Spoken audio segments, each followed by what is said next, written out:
Hey everyone, what's going on? Welcome back to another Spigot server tutorial. In the last video, we showed you how to set up a start.bat file, be able to allocate more RAM to your server.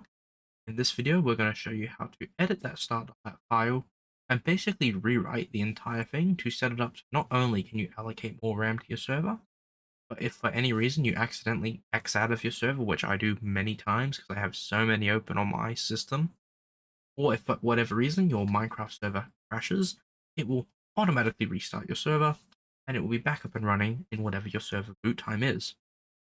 Now, for this tutorial, I'm going to be using my Spigot server from the previous tutorial, but for you, you need to locate your Spigot server, and I believe this also works on standard vanilla servers, but for this tutorial, we're doing it on a Spigot server, because I know for 100%, I know for 100% surety that works on a server. What you're going to want to do is you're going to want to open up your Spigot server folder. You're going to want to, if you didn't do this in the last episode, open up View, go to Show, and enable file extensions. This is a very important step and you do not want to miss it.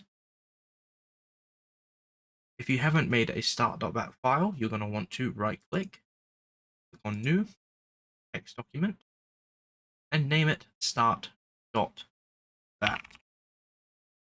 all in lowercase. Hit Enter, hit Yes to the text prompt that comes up, and then you'll be good to go. In this case, we don't want another start.bat, so we're just going to be editing the one we made in the previous episode.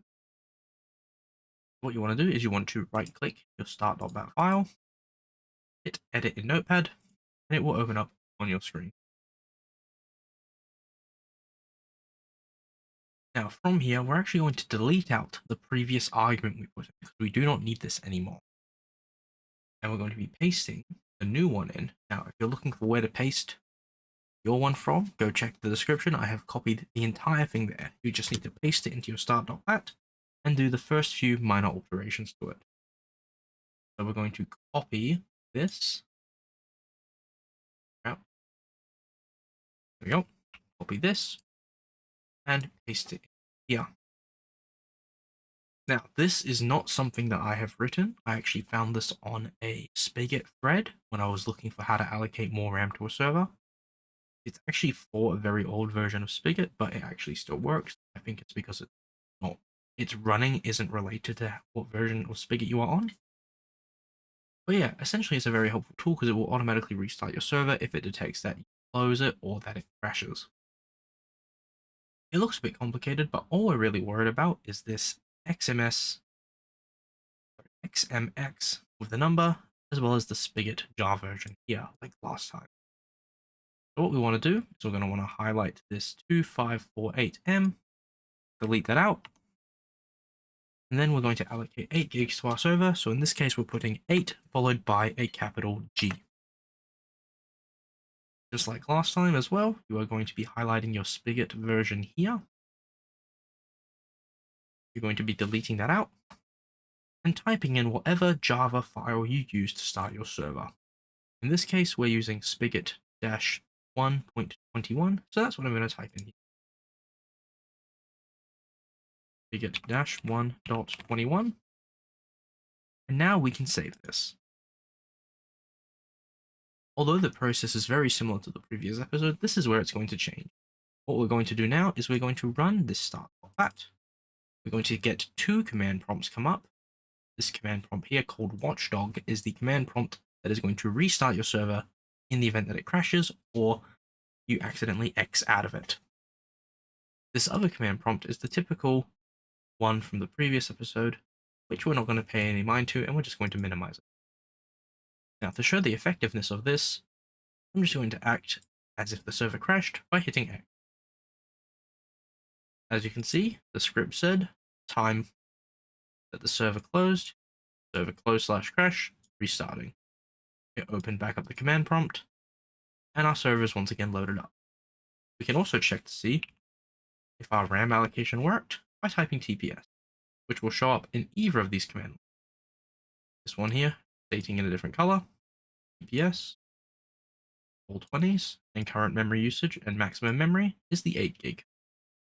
Now, these are actually both server GUIs. This is just a much nicer one. It's easier to use where you can see playlists and everything. But you can execute commands from this one here. For example, I can do list.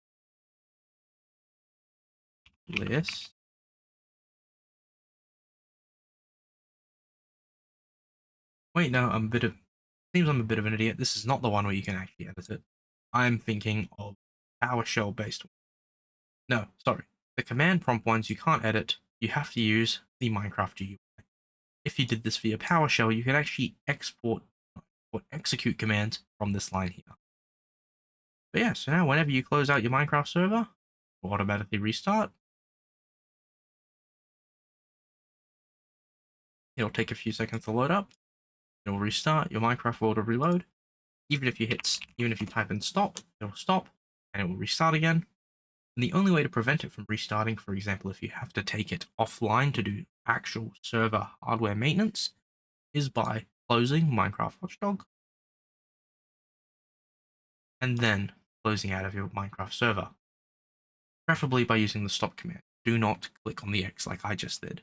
There's nothing on this server, so I did it. So that is how you can make it so your Minecraft server will always automatically restart. And it will actually produce logs because you can check the command prompt to see how many times your server restarts or crashes, which is extremely helpful.